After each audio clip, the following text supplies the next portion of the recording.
The feeding hand clamped onto Logan's chest, and the world became pain. He'd felt a lot of pain in 200 years. Bullets. Blades. Fire.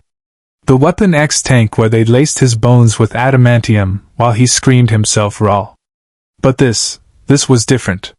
The Wraith's palm pressed against his sternum, and something fundamental began draining away. Not blood. Not strength. Life itself, peeling backward through years like skin off muscle. The creature's face hovered inches from his own. Pale green skin stretched over sharp features, white hair falling past shoulders, eyes glowing with predatory satisfaction. Its mouth, Christ, that mouth, split open to reveal concentric rows of teeth as it fed. The feeding slit in its palm pulsed, drawing, draining, consuming. Logan had been tracking unusual energy signatures through the Canadian Rockies when the forest floor had simply opened beneath him. Not a pit. A ring of stone symbols lighting up in sequence, 7 chevrons locking with mechanical precision.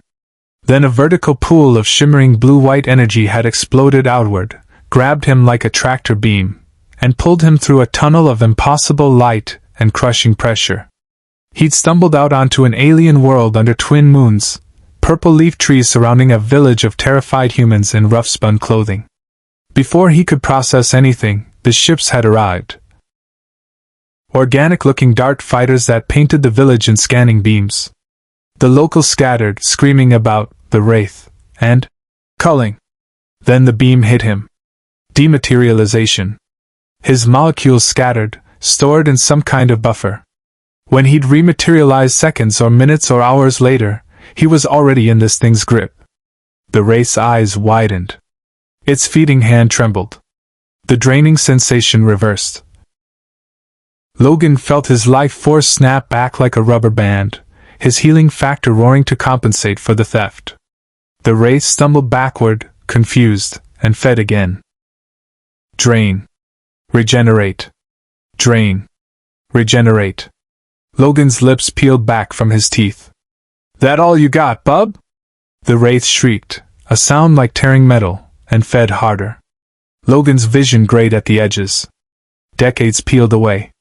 He felt himself growing younger, weaker, the healing factor struggling against the impossible draw. Then it kicked into overdrive, cellular regeneration flooding through him, restoring what had been taken. The Wraith released him and staggered back, hands smoking. "Impossible," it hissed in heavily accented English. "You restore yourself?" Logan's fists clenched. Snicked. 12 inches of adamantium erupted from between his knuckles, 3 claws per hand gleaming in the organic bioluminescence of the hive ship's walls. The Wraith's eyes fixed on the metal, calculating, and then it smiled with too many teeth. "The Queen will be most interested in you." For more Wraith materialized from the shadows, stunner weapons raised. Logan lunged, claws leading, but the energy blast caught him mid-strike. His nervous system seized. He hit the floor hard, still conscious but paralyzed, and felt rough hands dragging him deeper into the hive. The corridors were alive. That was the only way to describe them. Walls that breathed, floor that pulsed with something like a heartbeat, bioluminescent veins running through everything. The air stank of decay and something organic he couldn't name. His enhanced senses were going haywire. 10,000 different scents, the telepathic screaming of Wraith minds pressed together, the subsonic thrumming of the hive ship's living systems. They threw him into a cell.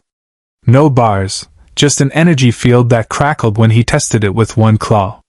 The paralysis wore off after a few minutes. Logan stood, rolled his shoulders, and assessed. The cell was maybe 10 feet square. Organic walls, same as the corridors. In the corner, cocoons of webbing held 3 human prisoners. Unconscious or dead, he couldn't tell. Through the energy field, he could see other cells. More humans. Some barely alive, drained to husks. Others fresh captures, probably from the same culling run that got him. A woman in the next cell caught his eye. Dark complexion, athletic build, wearing clothes that looked handmade but well-crafted. She was conscious, watching him with the wariness of someone who'd survived terrible things. You're not from the outer villages, she said quietly. Her accent was odd, formal, precise. Your clothing. Your weapons. What are you? Name's Logan. He retracted the claws. The wounds between his knuckles sealed instantly. The woman's eyes widened. And I'm someone who really doesn't like being locked up. I am Selena. Of the Athosian settlement on P3X421. She paused. You healed. I saw the Wraith feed on you before they brought you here. No one survives that. Yeah, well, I'm full of surprises. Logan tested the energy field again. It shocked him hard enough to hurt. Which meant it was serious voltage. His healing factor would handle it, but forcing through would take time. How long you been here? 3 days. They feed on us in shifts. Take the young and healthy first. Selena's voice was steady, but her hands shook. The Queen, she's been selecting prisoners for something else. Experiments. They don't come back. Logan's jaw tightened. He'd been a test subject before. Knew exactly how that story went. Footsteps. No, not footsteps. The organic sound of Wraith boots on living floor. 6 of them approached his cell, led by one in more elaborate armor. A scientist, if Logan's nose was right. Different pheromones, less predatory aggression, more calculated curiosity. The energy field dropped. The Wraith scientist studied him with cold intelligence. Subject displays unprecedented regenerative capacity. The Queen has ordered full analysis before feeding resumes. It gestured to the guards. Bring him to Laboratory 7. Logan's claws slid out. How about you come in here and get me yourself? The scientist's lips curled. Stun him. This time Logan was ready. He dove left as the energy blast scorched the air, rolled, and came up slashing. Adamantium met Wraith armor and won, the organic material parting like wet tissue. The first guard went down in 2 pieces. The second took claws through the throat. The third got his stunner up in time. The blast caught Logan's center mass. His muscles locked, but his momentum carried him forward. He crashed into the scientist, and they went down together. Even paralyzed, Logan's weight, and the claws still extending from his fists did damage. The scientist screamed as adamantium punched through its shoulder. More guards. More stunner blasts. Logan took 3 hits before his nervous system finally surrendered. The last thing he saw before the paralysis claimed his vision was the scientist clutching its wound, regenerating. These things could heal too, just not like him, and smiling. Magnificent, it whispered. The Queen will be very pleased. They dragged him through corridors that seemed to shift and breathe, past chambers where humans hung in feeding cocoons, past what looked like nurseries where Wraith young fed on the weak and elderly. Logan catalogued it all, burning every detail into memory. When he got free, and he would get free, he was burning this whole damned ship to ash. Laboratory 7 was a nightmare made flesh. Examination tables grown from the walls, instruments that looked half surgical and half organic, and in the center, a massive transparent tank filled with greenish fluid. The scientist directed the guards to strap Logan down, organic restraints that tightened and fused with the table beneath him. Your healing capacity suggests retroviral mutation. The scientist mused, selecting an instrument that looked like a scalpel crossed with a proboscis. We will examine your cellular structure. Extract samples.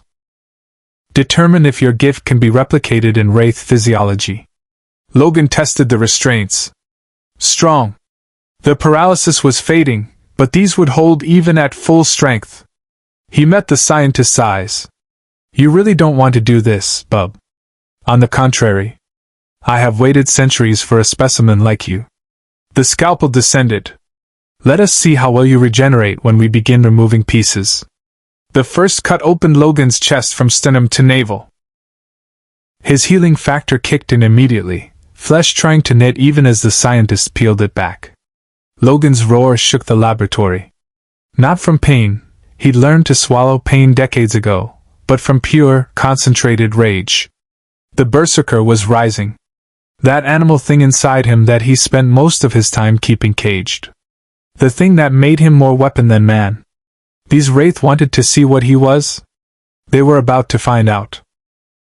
The Wraith scientists' probing instruments had been inside Logan's chest cavity for 6 hours when his healing factor started doing something unexpected. The flesh wasn't just regenerating anymore, it was adapting. Each time the scientist made an incision, the tissue sealed faster. Each time it extracted a sample, the cells grew back denser. Logan's mutation was learning, evolving in real time to counter the threat. The scientist noticed too, its white eyes gleaming with fascination as it recorded observations into some kind of organic data pad grown from the wall. Remarkable. Your cellular structure reorganizes itself based on trauma stimulus. This is beyond simple regeneration. This is adaptive evolution compressed into seconds. The scientist selected a new instrument, something with barbs. Let us test the limits. Logan's answer was a growl that started deep in his chest and built into a snarl. The restraints creaked. Not breaking yet, but close. The berserker was clawing its way to the surface, and when it got there, this whole lab was going to run red. The laboratory door dilated open, the organic aperture irising like a sphincter.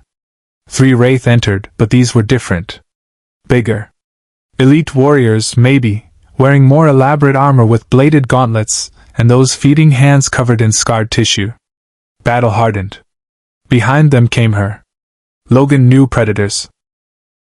Had hunted with wolves, fought alongside Sabretooth before his brother went completely feral, tracked prey across 3 continents. He recognized an alpha when he saw one. The Wraith Queen stood 7 feet tall, bone-white skin stretched over aristocratic features, hair like silver waterfalls cascading past her shoulders. She wore organic armor that seemed to breathe with her, and her eyes, completely black, no whites at all, fixed on Logan with an intelligence that was deeply, profoundly wrong. She radiated presence. The scientist immediately prostrated itself. The warriors bowed. Even strapped to a table with his chest open and instruments buried in his organs, Logan felt the weight of her attention like a physical force. This is the regenerator? Her voice was silk over razors, speaking English with an accent that sounded aristocratic, ancient. The prey that cannot be consumed? The scientist rose, keeping its head lowered. Yes, my queen. I have never seen such regenerative capacity. His cellular mutation appears limitless. I have extracted 17 samples, inflicted 43 separate traumas, and removed 3 non-vital organs for study. He heals from everything within minutes, sometimes seconds. The queen approached the table. Logan tracked her movement, muscles coiled despite the restraints. She studied him the way a connoisseur might study a rare wine, appreciative, possessive, already imagining the taste. You are not from this galaxy. Not a question. Your clothing, your metal skeleton, your mutation, none of this matches our cataloged prey species. She reached out with her feeding hand. Logan tried to jerk away, but the restraints held. Her palm pressed against his exposed heart. The draining began again. But this time it was controlled, measured. The queen's eyes widened fractionally as his life force flowed into her, and then snapped back, regenerated, an infinite well. She fed for 30 seconds, released, watched him heal completely, then fed again. Extraordinary. Something like pleasure crossed her alien features. You are a renewable resource. Infinite sustenance. Her black eyes met his. Do you understand what you are, human? You are the answer to 10,000 years of hunger. Logan's lips peeled back from his teeth. I understand you're about to have a real bad day, darlin'. The queen's hand moved faster than his eye could track. She grabbed his throat, not to feed, just to hold, and her grip was iron. You have spirit. Good. The feeding is always better when prey struggles. She released him and turned to the scientist. Continue your experiments. I want a full analysis within 3 cycles. Determine if his regeneration can be harvested, replicated, or transferred. My queen, there is a complication. The scientist gestured to the instruments still buried in Logan's chest. His mutation is accelerating. Each trauma makes the healing faster, more efficient. If this continues, he may become impossible to study effectively. The tissue repairs before measurements can be completed. The Queen considered this. Then we accelerate our timeline. Begin vivisection immediately. Full body analysis.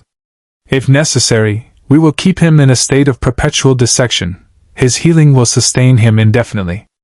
She smiled, and it was the most terrifying expression Logan had ever seen. He will serve the hive for centuries. Logan tested the restraints again. Still holding, but his healing factor was strengthening the muscles, building resistance to the paralytic residue still in his system. He needed maybe another hour. Maybe less if he could spike his adrenaline hard enough. The Queen noticed his movement. Noticed everything, apparently. You believe you will escape? She leaned close, her breath cold against his face. Let me explain your situation, Regenerator. You are aboard Hive ship Eternal Hunger. We are in deep space, 3 days from the nearest habitable world. Even if you somehow freed yourself from this laboratory, you would have to fight through 10,000 Wraith warriors. And even if you accomplished that impossible feat, you would die in vacuum when we ejected you into space. Her smile widened. Though I suspect even that would not kill you permanently. You would simply freeze, regenerate, freeze again forever. An eternity of death and resurrection. Logan held her gaze. You talk too much. The Queen's hand struck him across the face hard enough to snap his head sideways. The table cracked. When Logan looked back at her, his nose was already healing from being broken. He smiled, all teeth, blood on his lips. That the best you got? For just a second, something flickered in those black eyes. Uncertainty, maybe? Or respect. Then it was gone, replaced by cold calculation. I begin to understand why you have survived so long, human. You are a weapon that refuses to break. She gestured to the scientist. Increase the pain compliance. I want him conscious and aware for every moment of the vivisection. His defiance will make the eventual breaking more satisfying. The scientist bowed. As you command, my queen. The Queen swept from the laboratory, her warriors following. The door sealed behind them. Logan was alone again with the scientist and its instruments, and the thing that might have been a smile on its alien face promised very bad things. Now then. The scientist selected something that looked like a bone saw crossed with a drill. Let us see how your skeleton handles sustained stress. The drill bit screamed as it met adamantium. Sparks flew. The bit shattered. The scientist paused, confused, then selected a different instrument, something that glowed with energy. It touched Logan's rib, and the metal vibrated, resonating at a frequency that sent pain signals directly into his nervous system without actually damaging the bone. Logan's back arched. His healing factor couldn't stop this. There was nothing to heal, just pain receptors being triggered by harmonic frequency. The berserker howled inside him, throwing itself against the cage of his control. Fascinating, the scientist murmured. The metal is indestructible, but it conducts specific frequencies directly into your neural tissue. We can inflict unlimited pain without causing actual damage. Your healing factor is irrelevant. The frequency increased. Logan's vision went white. His muscles spasmed against the restraints, and somewhere in the red haze of agony, he felt something give. Not the restraints, something inside him. The last chain holding the animal back. The berserker broke free. Logan's roar shook the laboratory. The organic walls shuddered. The restraints, designed to hold struggling humans, maybe even enhanced humans, met something they weren't built for. 200 years of rage and trauma and pain condensed into pure animal fury. The right arm restraint tore. Not broke, tore, the organic fibers shredding as adamantium claws erupted and slashed through them. The scientist stumbled backward, already reaching for an alarm. Logan's free hand shot out, claws extended, and caught it through the chest. He dragged it close, face to face, and snarled 2 words. My turn. The left arm restraint parted under adamantium. Then the chest strap. Then the legs. Logan rolled off the table, organs still exposed, chest cavity open to the air, and he didn't care. The healing factor was sealing him up as he moved, flesh knitting, ribs sliding back into place, skin closing over muscle. The scientist tried to scream. Logan's claws punched through its throat. It gurgled, collapsed, started regenerating. These things could heal too, but not fast enough. Logan drove his claws through its skull, scrambled the brain matter, and the regeneration stopped. The Wraith twitched once and went still. Alarms shrieked through the hive ship. Organic klaxons that sounded like screaming. Logan looked down at himself, naked except for shredded pants, covered in his own blood and the Wraith's ichor, claws out and dripping. Perfect. The laboratory had one exit. Through it he could hear boots, lots of them. Wraith warriors responding to the alarm. Good. He was hungry for it now, the berserker fully in control, and the berserker wanted violence. The door irised open. 6 Wraith warriors rushed through, stunners raised. Logan was already moving. He went low, under the first energy blast, claws leading. The first warrior lost both legs. The second took claws through the gut. The third got its feeding hand severed before Logan's backswing opened its throat. Stunner blast scorched his back, his shoulder, his thigh. The paralysis effect tried to take hold, but the berserker burned through it with pure adrenaline and fury. Logan spun, claws extended like helicopter blades, and the remaining 3 warriors learned what adamantium does to Wraith armor when there's 200 pounds of feral mutant behind it. The corridor beyond was filling with more warriors. 20. 30. They'd probably send 100 before they realized conventional force wasn't working. Logan grinned, feral and wild, and charged into them. The hive ship's corridors became a slaughterhouse. Organic walls painted with ichor. Wraith bodies piling up. Logan took hits, stunner blasts, blade cuts, feeding attempts, but nothing stopped him. The healing factor kept him moving, and the berserker kept him killing. A Wraith warrior tackled him from behind. Logan flipped it over his shoulder, drove his claws through its chest, used the corpse as a shield against incoming fire. Another warrior tried to feed on him mid-combat. Logan headbutted it, broke its nose, then opened its throat. 2 more came at him with bladed weapons. He caught the first blade between his claws, snapped it, gutted its owner. The second blade pierced his kidney. Logan ignored it, grabbed the warrior's head, and introduced it to the wall hard enough to crack the organic structure. Somewhere in the back of his mind, the rational part of Logan, the part that wasn't currently bathing in Wraith blood, noted the hive ship's layout. Corridors branching in organic patterns. Chambers for feeding, for breeding, for storage. And in the distance, maybe 3 or 4 levels down, something that smelled like open air and metal. A hangar, probably. Where those dart fighters launched from. That was his exit. He just had to kill everything between here and there. Logan started moving, leaving a trail of bodies behind him. The Wraith kept coming, and he kept killing them. Some part of him knew this couldn't last. Eventually they'd adapt, use tactics instead of just throwing warriors at him, maybe vent the corridors or use those organic systems against him. But right now, in this moment, he was doing what he did best. He was the Wolverine. And Wolverines don't quit. They don't surrender. They don't stop. A roar echoed through the corridors behind him, deeper, more resonant than the warrior screams. Logan glanced back and saw something massive moving through the shadows. Heavy footsteps that made the floor pulse. The Wraith had bigger problems than regular warriors. Good. He was just getting warmed up. The thing that came through the corridor was 9 feet of armored nightmare. Logan had seen big before, Sabretooth, the Hulk, Sentinels, but this Wraith was built like a tank wrapped in bone plating and hate.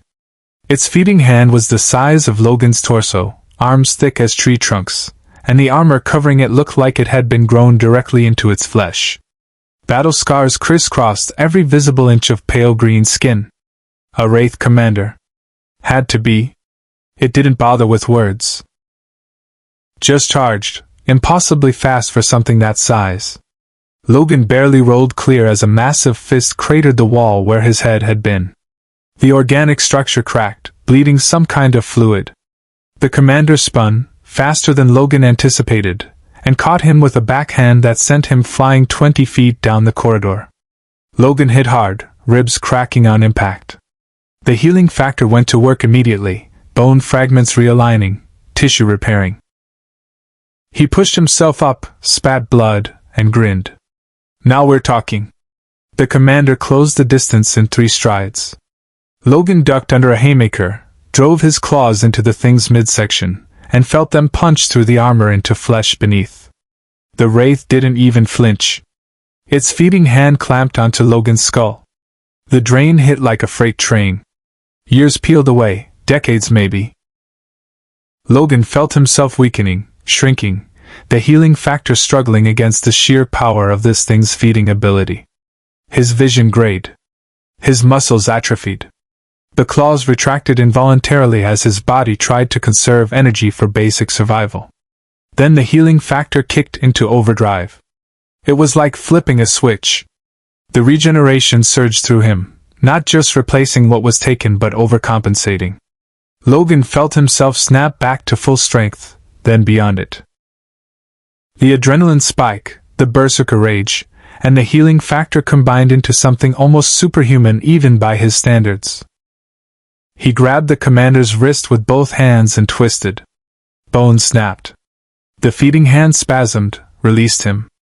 Logan drove his forehead into the Wraith's face, breaking its nose in a spray of dark ichor. Then he brought his claws up in a vicious uppercut that opened the commander from groin to sternum. The Wraith staggered back, regenerating, but slower than Logan. That was the difference. Logan healed in seconds. This thing needed minutes. And in a fight, seconds were everything. Logan pressed the advantage. Claws through the throat. Through the chest. Through the knee to drop it. The commander fell, tried to rise, and Logan was on it like a wolf on wounded prey. Both sets of claws punched through its skull from different angles, scrambled the brain, and held there until the regeneration stopped and the massive body went limp. More alarms. More footsteps. But these were different. Lighter, faster. Logan's enhanced hearing picked up tactical communication, Wraith voices coordinating in their hissing language. They were adapting. Learning. Good hunters. He was a better one. Logan moved deeper into the hive, following the scent of machinery and open air. The corridors shifted from organic to more mechanical, hybrid technology. Wraith bioengineering merged with stolen tech from other species. He passed chambers full of sleeping humans in feeding cocoons, storage rooms with salvaged weapons, and what looked like a breeding chamber where Wraith young fed on the elderly. He kept moving. No time to free prisoners or sabotage systems. Right now, survival meant getting to that hangar and finding a way off this floating horror show. The corridor opened into a vast chamber, had to be 300 feet across. And it was full of Wraith. Hundreds of them, warriors and workers and what looked like pilots, all turning toward the blood-soaked human with metal claws standing in the entrance. Logan's healing factor was already working on the stunner burns, the blade cuts, the feeding damage. He rolled his shoulders, popped his neck, and extended his claws fully. All right, bubs. Who's next? They came at him in a wave. Logan went low, cutting through legs and guts. The berserker didn't think. It reacted. Dodge / kill. Duck, spin, eviscerate. A warrior's blade opened his back shoulder to hip. Logan ignored it, disemboweled the attacker, used its body to shield against incoming stunner fire.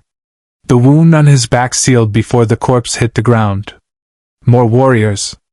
More feeding attempts. One got its hand on his chest and started draining. Logan grabbed its wrist, pulled it closer, and headbutted it unconscious before driving his claws through its heart. Another tried to tackle him. Logan sidestepped, caught it in a headlock, and used his claws to saw through its neck vertebrae. The hangar was chaos. Wraith dart fighters lined up along organic launch rails.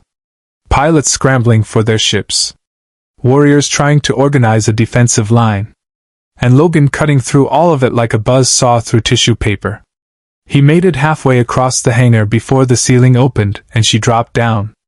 The Queen landed in a crouch, organic armor gleaming, black eyes fixed on Logan with laser focus.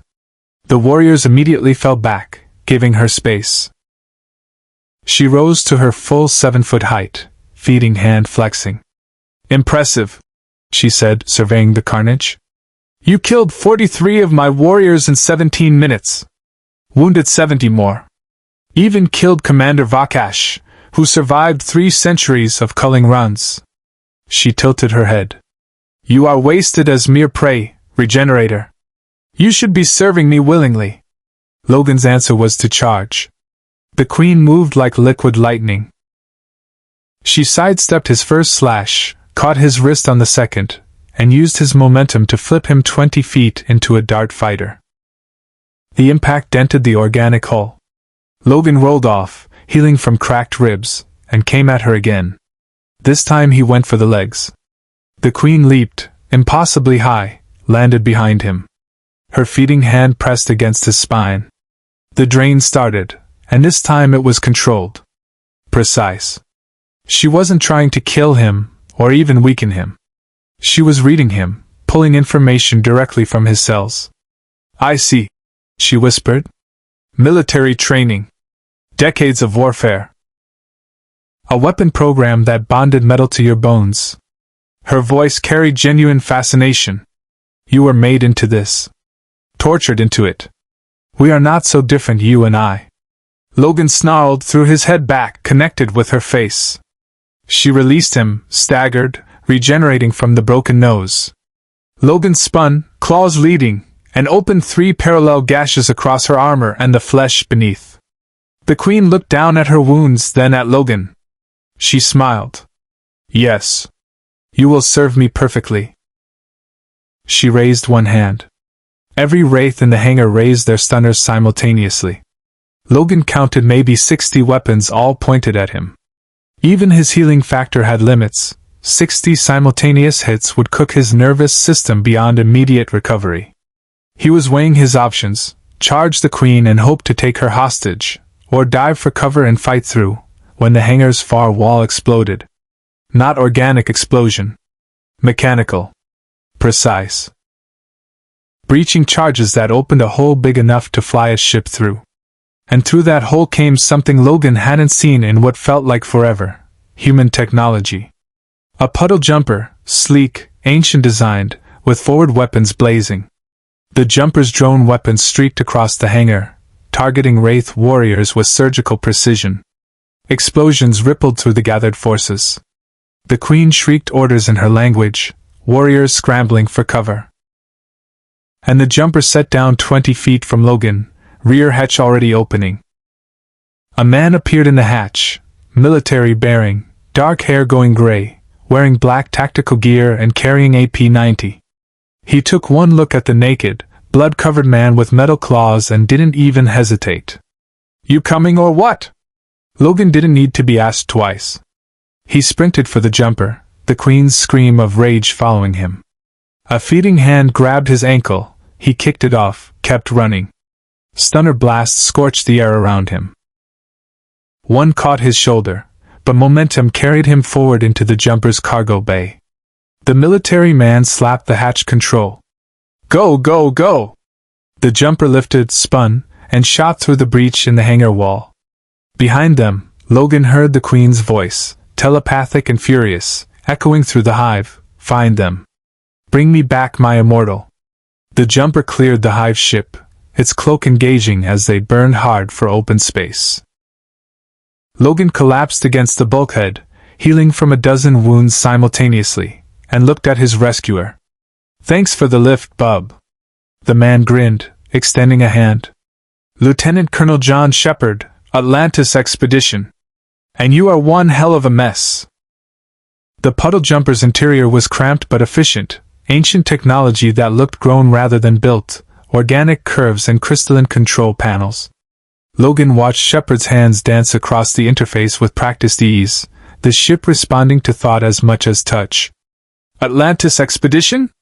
Logan pulled himself into one of the rear seats, still healing from the stunner burns. Where the hell am I? Pegasus Galaxy, about 3 million light-years from Earth. Sheppard didn't look back, focused on the sensors. And we've got company. Hold on. The jumper banked hard. Through the forward viewport, Logan saw 3 Wraith darts peeling off from the hive ship in pursuit. Sheppard's fingers moved, and the jumper's drone weapons engaged, golden energy projectiles that streaked toward the nearest dart. Direct hit. The organic fighter exploded in a spray of debris. You ex-military? Sheppard asked, casual as discussing the weather while evading weapons fire. Canadian Armed Forces. Long time ago. Logan watched the second dart explode. You always pick up half-dead strangers from Wraith hive ships? Only on Tuesdays. Sheppard grinned. Actually, we've been tracking that hive for 2 days. Picked up some weird energy signatures from inside, something our sensors couldn't identify. Figured it was worth investigating. He glanced back, eyes taking in the adamantium claws still extended. Guess we found it. The third dart opened fire, energy weapons scorching the jumper's shields. Alarms chimed. Sheppard cursed, dove the ship into a spiral that made Logan's stomach lurch, and came up behind the dart. Another drone weapon, another kill. We're clear for now, but that hive will launch more. Sheppard set course away from the Wraith ship, the jumper's cloak shimmering active. Gates about 20 minutes out. You got a name? Logan. Just Logan? It's enough. Sheppard seemed to accept that. Fair enough. We'll get you back to Atlantis, medical can check you out and… He paused, looking at Logan's chest where the vivisection wounds had been. Nothing remained but smooth skin and old scars. Or maybe medical isn't necessary. Logan retracted his claws. The wounds between his knuckles sealed instantly. Got a healing thing. Comes in handy. Yeah, I'll bet. Sheppard's tactical mind was clearly working. The Wraith were experimenting on you. Something like that. Logan's jaw tightened. They had other prisoners. Humans from planets in this galaxy. I couldn't get them out. We'll come back for them. But right now… The sensors chimed. Sheppard's expression darkened. Damn. The hive's launching darts. Lots of them. They really want you back. Through the viewport, Logan could see the Wraith hive ship in the distance, a massive organic nightmare bristling with weapon ports and launch bays. Darts were pouring out like angry wasps from a disturbed nest. 20. 30. More. Your cloak gonna hold? Logan asked. Should. Ancient cloaking tech is pretty good, but… Another alarm. They're scanning for us.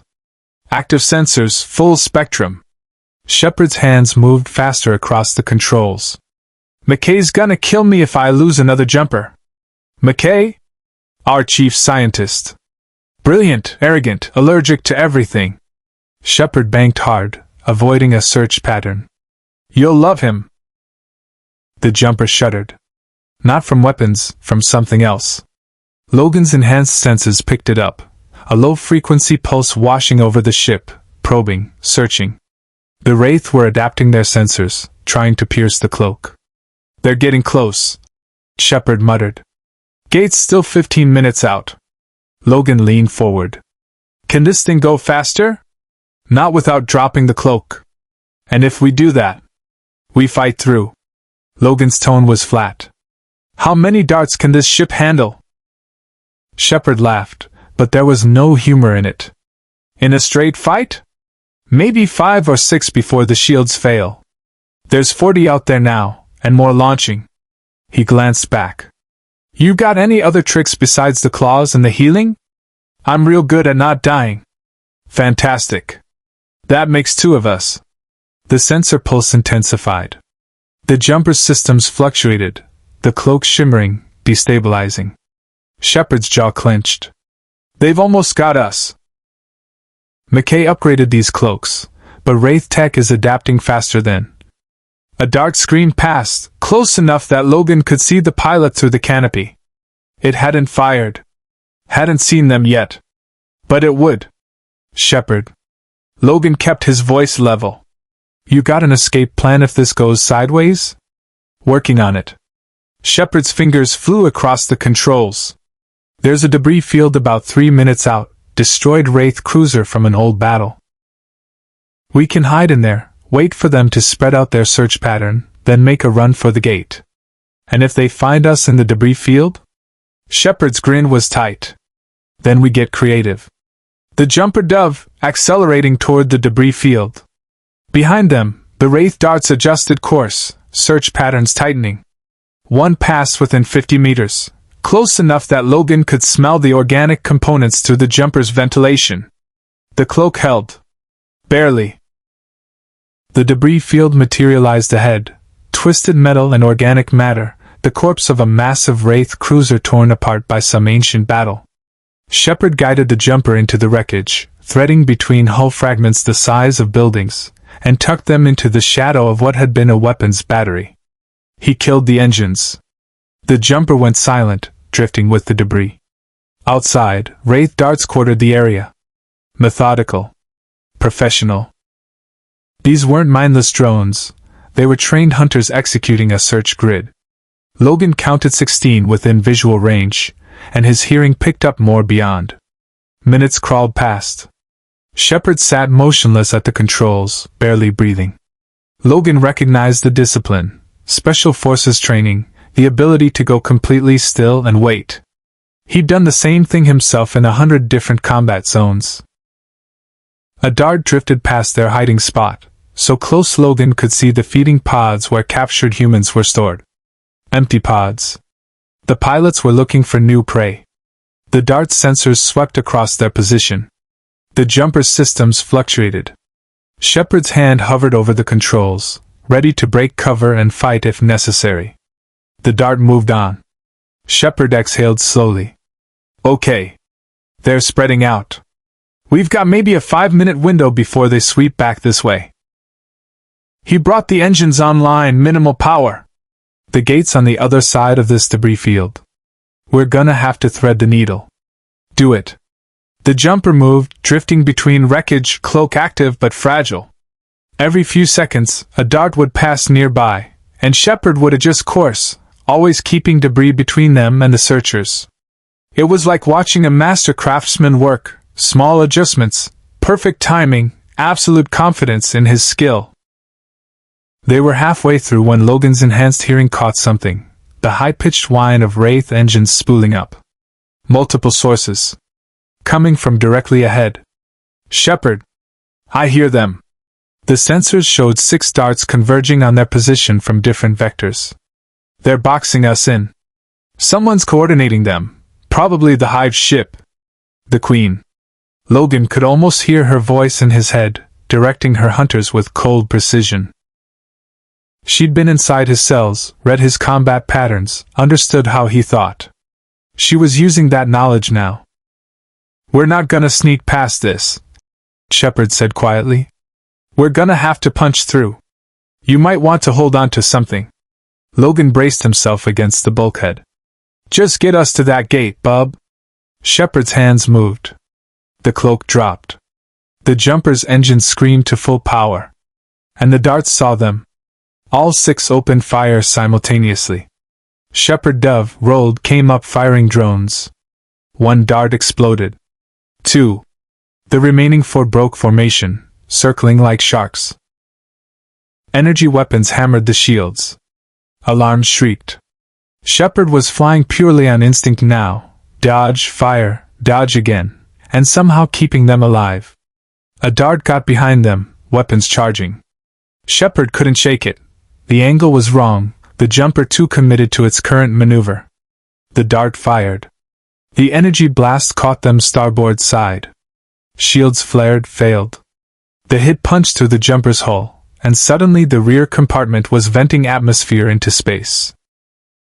Emergency bulkhead slammed down, sealing the cockpit. But Logan had seen the damage. The jumper was dying. We're not gonna make the gate, Sheppard said, fighting the controls as the ship tumbled. I can maybe set us down on that moon, but... Do it. Logan's claws extended. And when we land, I'm going back for those prisoners. Sheppard looked at him like he was insane. That hive ship has 10,000 Wraith on it. Logan's smile was all teeth. Good. I was worried it wouldn't be enough. The jumper hit the moon's surface like a brick through a windshield. Sheppard did his best, angling for a controlled crash, using the ancient ship's inertial dampeners to bleed off speed, but physics had other ideas. They skipped once across frozen methane ice, plowed through a ridge of rocky debris, and finally slammed to a stop in a crater that hadn't been there 3 seconds ago. Logan was thrown forward, cracked his skull on the bulkhead, felt the bone knit back together before the pain finished registering. Sheppard groaned from the pilot's seat, blood running from a gash above his eye. You good? Logan asked. Define good.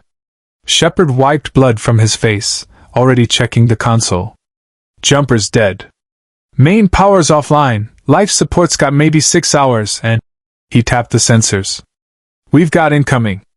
4 darts landing around our position. Logan moved to the rear hatch. How many Wraith per dart? Usually 2. Pilot and a warrior. Sheppard pulled his P90, checked the magazine. So we're looking at 8 hostiles, maybe more if they stuff them in. I've had worse odds. Logan hit the hatch control. Nothing happened. He grabbed the manual release, wrenched it sideways with adamantium-enhanced strength, and the hatch groaned open. Frozen air rushed in, maybe -50 Celsius. Logan barely noticed. The moon's surface was a nightmare landscape, jagged ice formations, methane geysers, and a sky full of stars Logan didn't recognize. In the distance, 4 Wraith darts sat like landed insects, hatches already open, pale figures moving toward the crashed jumper. Sheppard stepped up beside him, breath fogging in the brutal cold. We could try to hold them off from inside. Use the jumper as a defensive position. They'll just call in more reinforcements.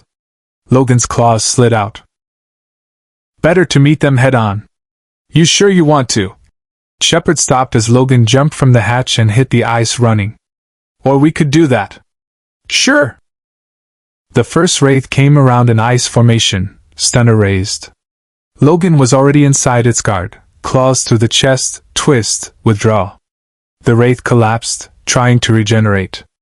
Logan's boot crushed its skull before it could manage it. 2 more appeared. Logan went low, took out the first one's legs, came up slashing at the second.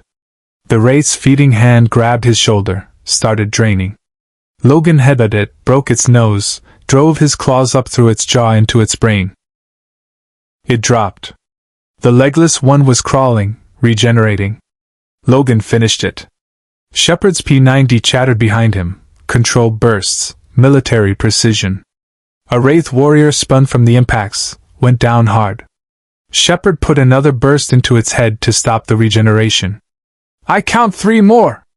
Logan's enhanced hearing picked them up, circling, trying to flank. Smart. He gestured for Sheppard to stay near the jumper, then moved into the ice formations, drawing the Wraith away from his only backup. They came at him from 2 sides. Logan chose left, drove his claws through the first warrior's throat, used its body as a shield against the second stunner blast. The energy scorched the corpse. Logan threw it at the shooter, followed it in, and opened the second Wraith from collarbone to hip. Behind him, Sheppard's P90 barked twice more. Silence fell across the frozen moon, broken only by the distant hiss of methane geysers. Logan walked back to the jumper, claws retracting, healing from 6 minor wounds. Sheppard was checking the last Wraith corpse, making sure it stayed down. 8 hostiles neutralized, Sheppard said. Nice work. They'll send more. Logan looked up at the sky. The Wraith hive ship hung there like a tumor against the stars, close enough to see with the naked eye. How long before reinforcements? 20 minutes, maybe less. Sheppard pulled out a tablet-sized device from his tactical vest. I'm trying to raise Atlantis, but something's jamming our communications. Probably the hive ship. He glanced at the dead jumper. We're stuck here until they send a rescue team. And they won't know where to look. Logan studied the 4 Wraith darts sitting on the ice. Those things fly, right? Yeah, but you need. Sheppard caught his meaning. You want to steal a Wraith dart. I want to fly back to that hive ship and get those prisoners out. Sheppard stared at him. That's insane. Even if we got aboard, even if we found them, we'd never get out again.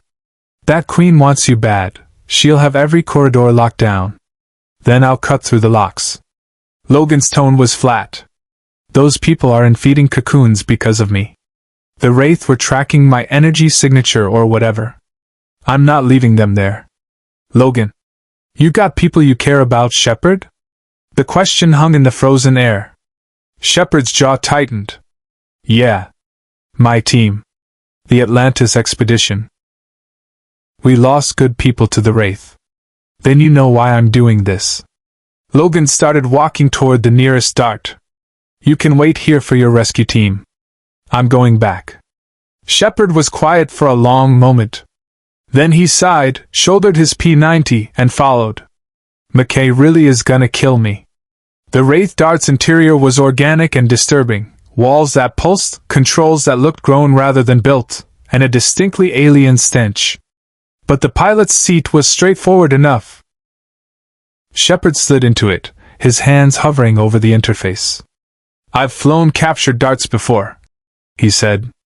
The controls are pretty intuitive if you've got the ancient gene. Which I do.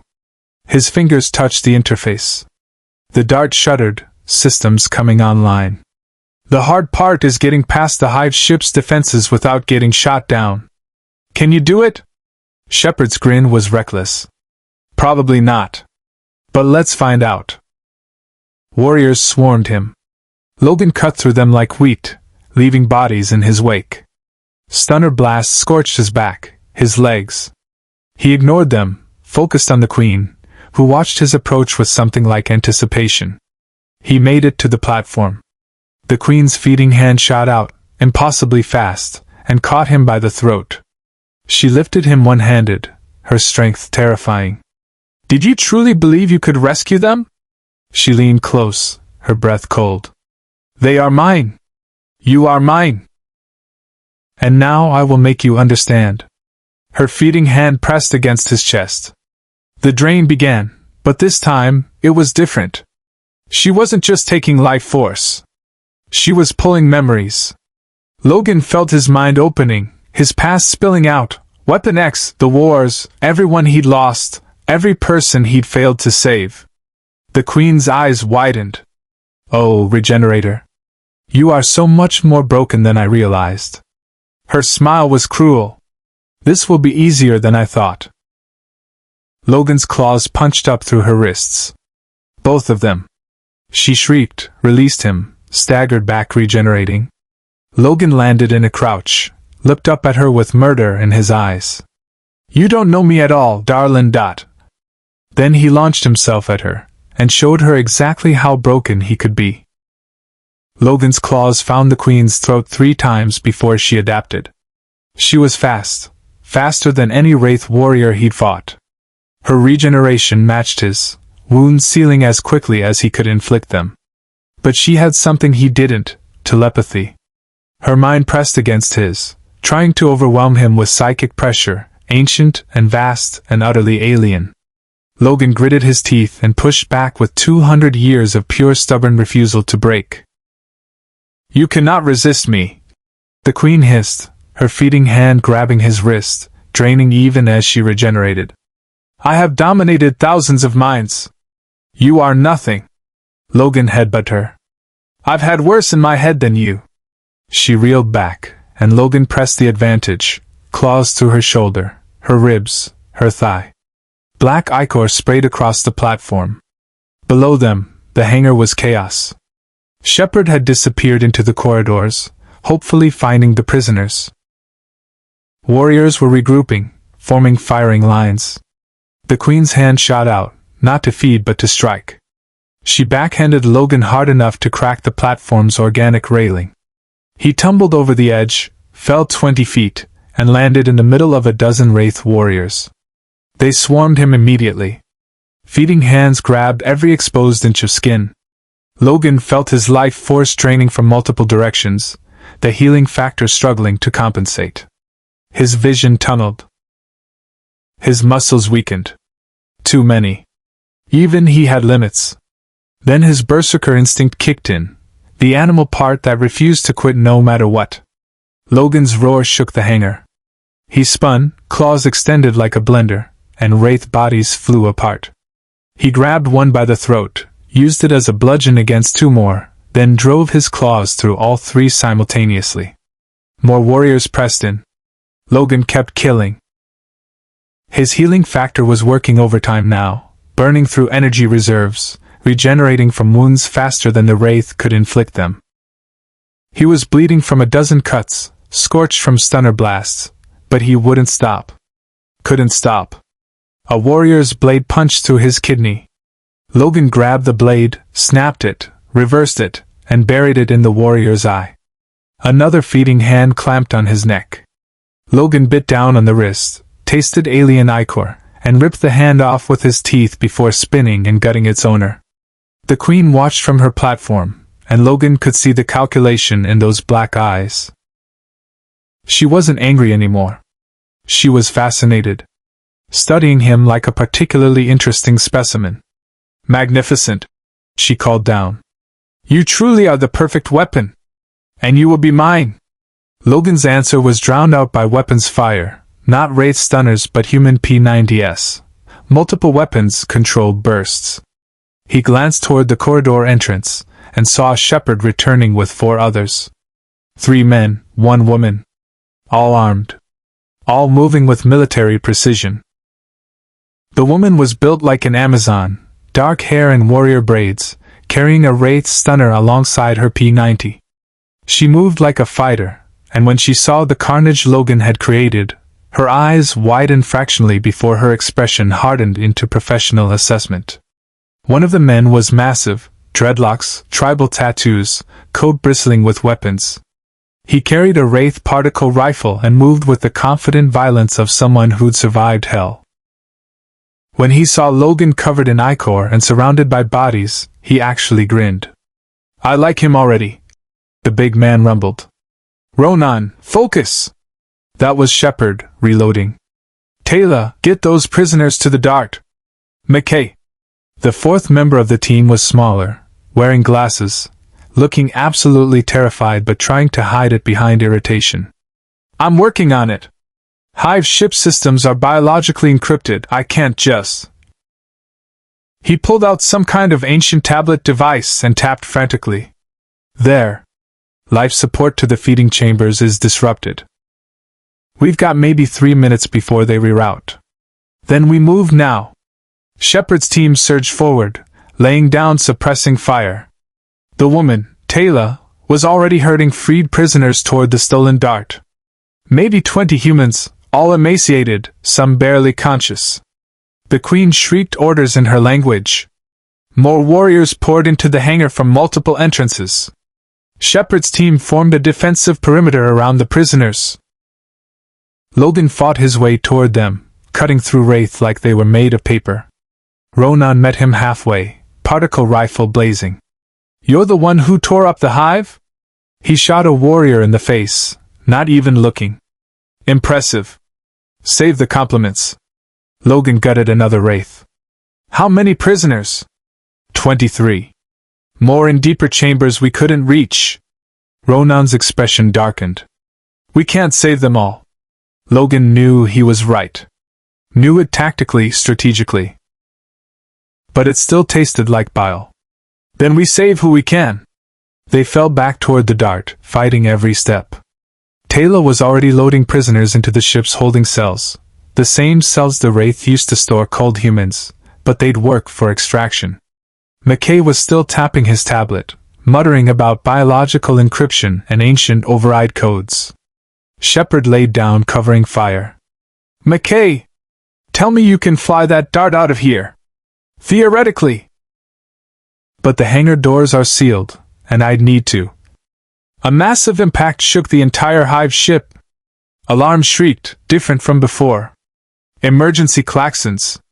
Logan's enhanced hearing caught the groan of stressed organic structures, the hiss of atmosphere venting. What the hell was that? Sheppard demanded. McKay's face went pale, staring at his tablet. Oh no. Oh, that's bad.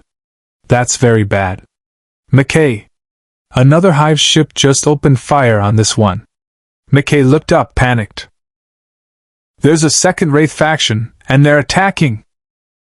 Through the hangar's viewports, Logan could see it, another massive organic ship, weapons blazing, carving into the Queen's hive.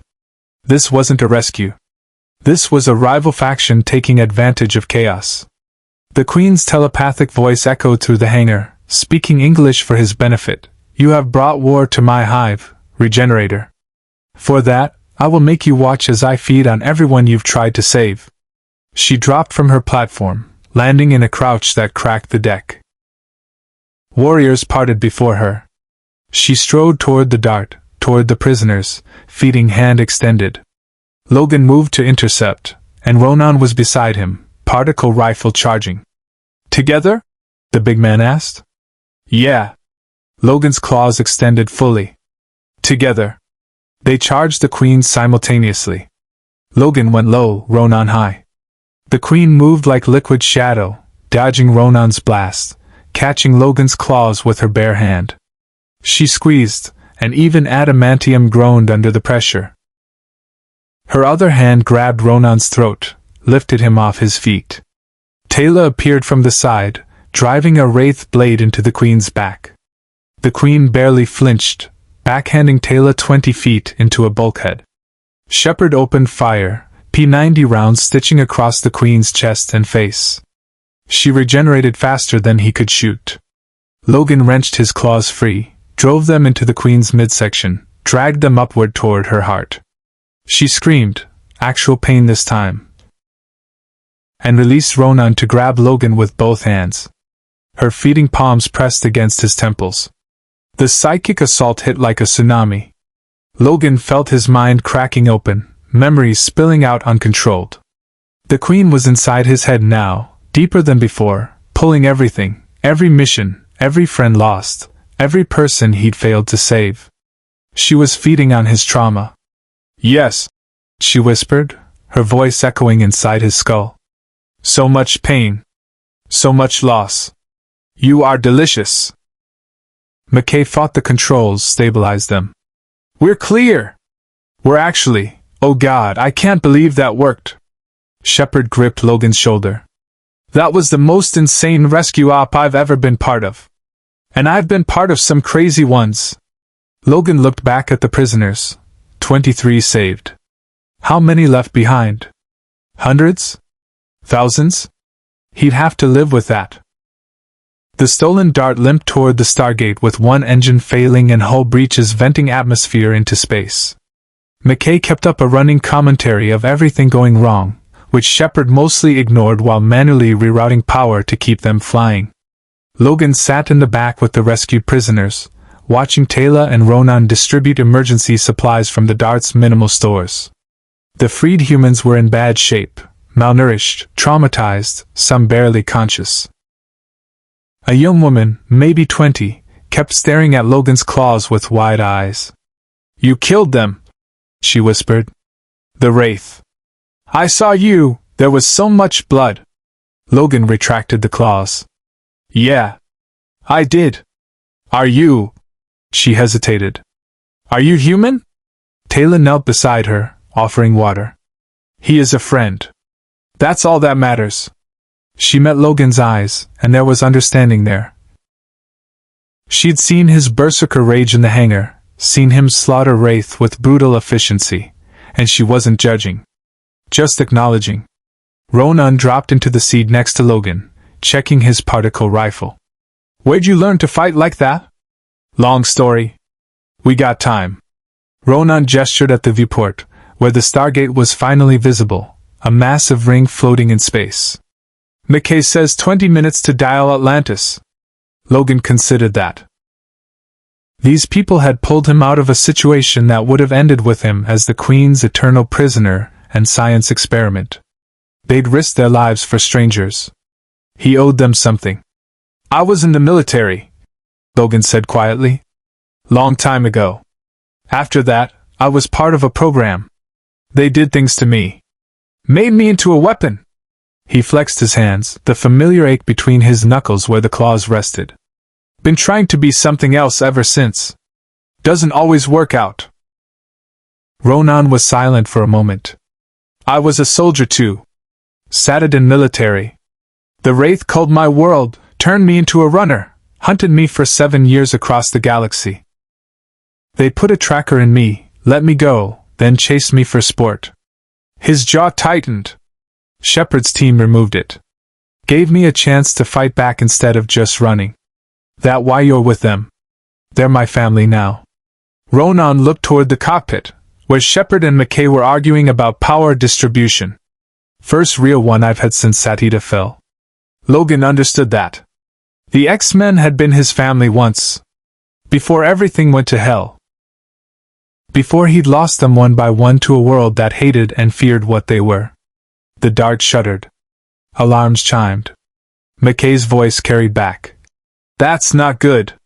The second engine's failing. We're not going to make it to the gate. Sheppard's response was calm. Yes, we will. Divert life support to engines.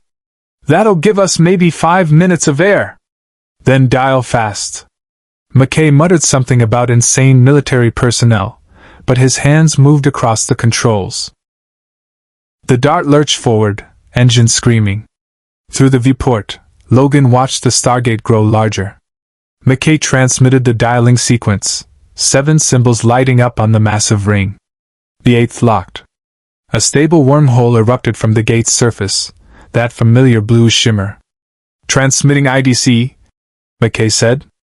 Atlantis, this is Jumper 2 requesting emergency gate access. We're coming in hot with casualties and...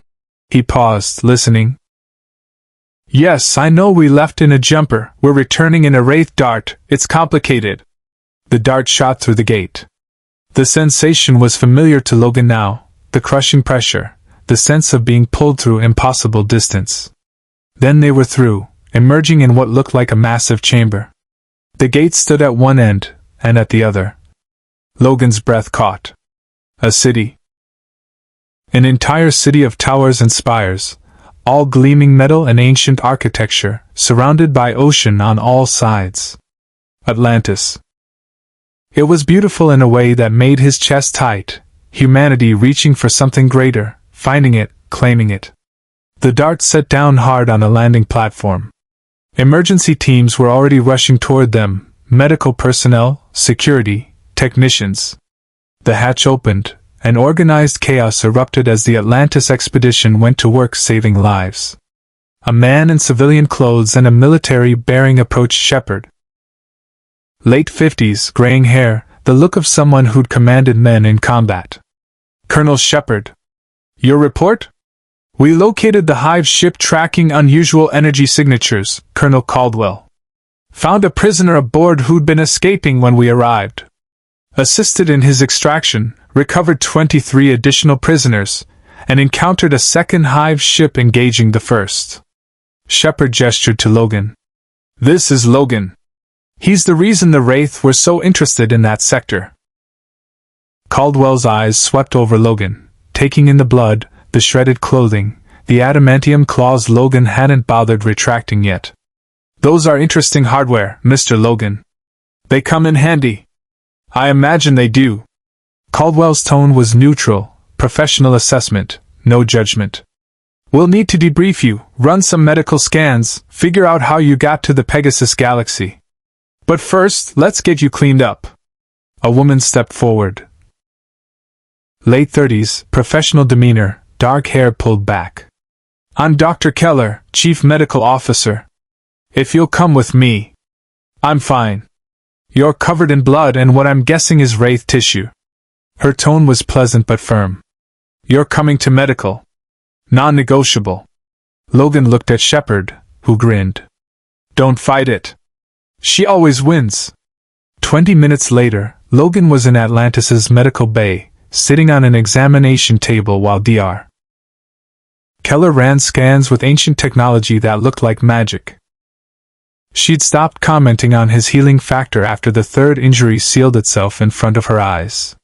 "This is remarkable," she murmured, studying a display. "Your cellular regeneration operates at speeds I've never seen. Even Wraith can't heal this fast." She looked up. "How long have you had this ability?" "Long as I can remember. Got stronger after." Logan gestured vaguely. "After they added the metal." "May I?" At his nod, she examined his forearm, running a scanner along the bone structure. "Adamantium, you called it? I've never seen an alloy like this. It's bonded at the cellular level with your skeleton. Whoever did this was either a genius or a monster. Both, probably." Keller made notes on her tablet. "I'll want to run more tests, but nothing urgent. You're healthy, abnormally so. I don't think I've ever written perfect health on a chart for someone who was vivisected 6 hours ago." The door to medical opened. A man entered, early 40s, receding hairline, perpetual expression of superior intelligence. He made a beeline for Logan's examination table, tablet in hand. "Dr. Rodney McKay," he announced. "Chief scientist, astrophysicist, and the person who kept that dart flying long enough to get us home." He didn't offer his hand, already tapping his tablet. "I've been analyzing the energy signature that led us to that hive ship. It matches readings from an ancient outpost on Earth, specifically, a transdimensional gate experiment the ancients abandoned 10,000 years ago." He looked up. "How exactly did you activate it?" "Didn't know I did. I was tracking unusual energy in the Canadian Rockies. Found some kind of facility built into a cave system. Symbols on the walls, technology one didn't recognize. Then the floor opened up and a big ring of light grabbed me." McKay's fingers flew across his tablet. "A dormant outpost gate, probably damaged or miscalibrated. It pulled you through a random wormhole connection, incredibly dangerous, by the way. You could have been scattered across multiple dimensions or trapped in subspace, and deposited you in Pegasus." He paused. "The odds of surviving that are astronomical. I'm hard to kill." "Yes, I noticed." McKay studied him with unabashed curiosity. "Your mutation is fascinating from a purely scientific standpoint. The healing factor, the adamantium integration, the lack of apparent aging. You're essentially immortal, aren't you?" Logan's jaw tightened. "Wouldn't call it a gift." Something shifted in McKay's expression, a flash of understanding, quickly buried under his usual arrogance. "No. I suppose you wouldn't." He cleared his throat. "Well, the point is, we need to figure out how to get you home. If that outpost gate is still active, it's potentially creating random wormhole connections that could pull in other people. Or worse, open a door for the Wraith to reach Earth." That got Logan's attention. "The Wraith can reach Earth?" "Not easily. We're in a different galaxy. But the ancients built a network of gates that spans multiple galaxies, and if one of them is malfunctioning..." McKay trailed off meaningfully. Sheppard entered medical, freshly showered and wearing clean fatigues. "McKay bothering you with science already?" "I'm not bothering him. I'm explaining the situation." "Same thing." Sheppard turned to Logan. "Colonel Caldwell wants to see you."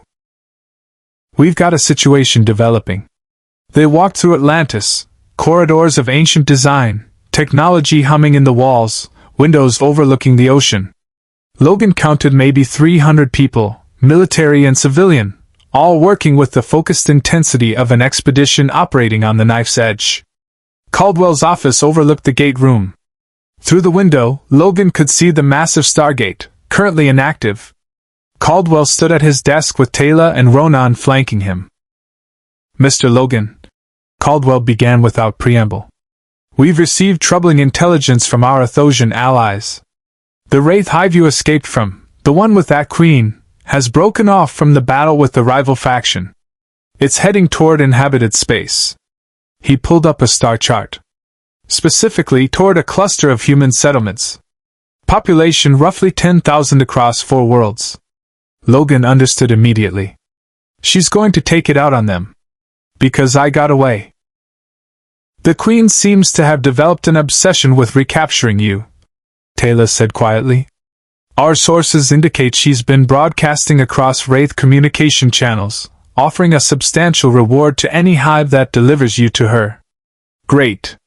I've got a galaxy full of vampire aliens wanting to gift-wrap me. Ronon grinned.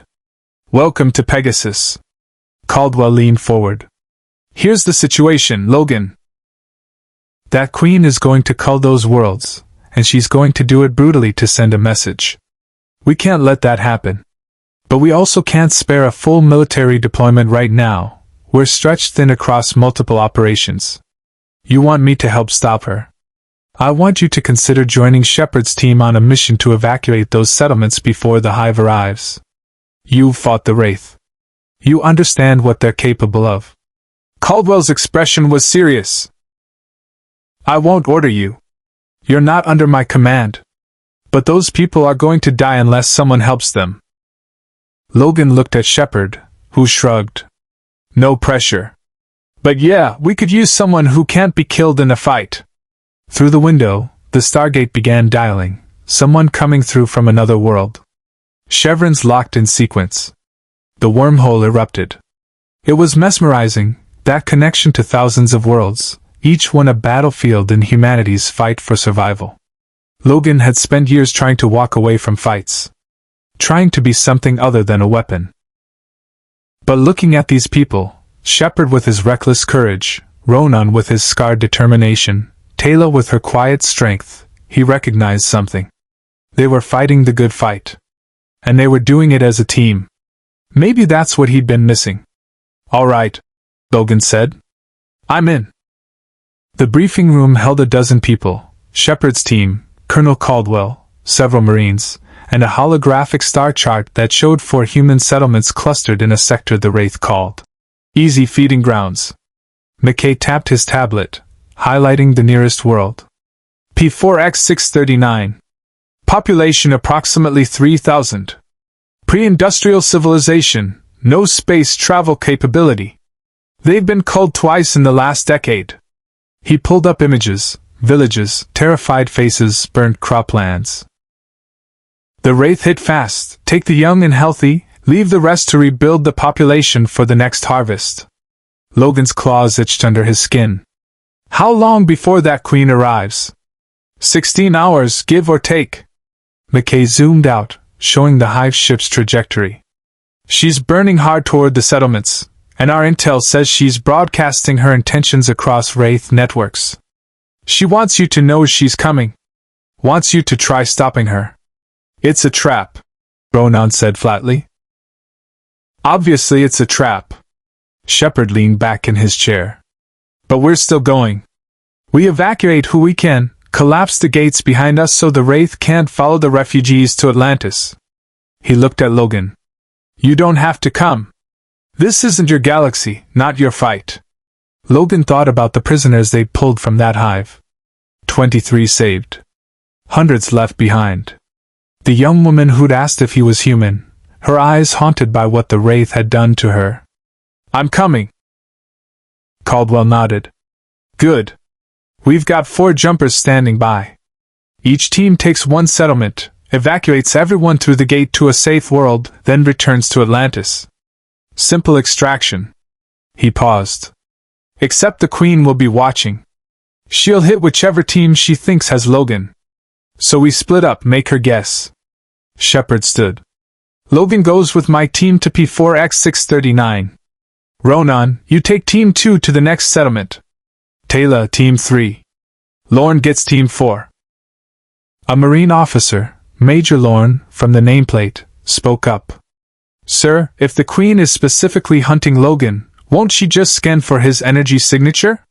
McKay shook his head. Not if we mask it.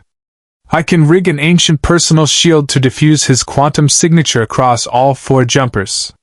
She'll pick up traces of him everywhere, won't know which one is real until she commits to a target. And when she does? Logan asked. Then we make her regret it. Sheppard's grin was sharp. Gear up. We leave in 20 minutes. The jumper dropped out of hyperspace above P4X639, a green and blue world that reminded Logan of Earth before industrialization. Sheppard brought them in low over forested hills toward a village of maybe 500 people clustered around a central square. Getting some unusual readings. McKay muttered from the co-pilot's seat. The gate's been activated recently. Someone came through about an hour ago. Sheppard's hand moved to his sidearm. Wraith advanced scouts? No, the energy signature is different. More like. McKay's face went pale. Oh no. The jumper crested a hill, and the village came into view. It was burning. Not from Wraith culling beams, from weapons fire. Energy blasts had cratered buildings, scorched the earth. Bodies lay in the streets. And standing in the central square, surrounded by terrified villagers on their knees, were 4 figures in dark armor that looked almost ancient in design. Genii!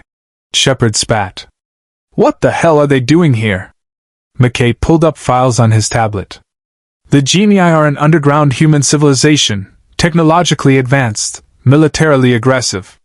They've been trying to steal ancient technology and develop weapons to fight the Wraith. He looked up.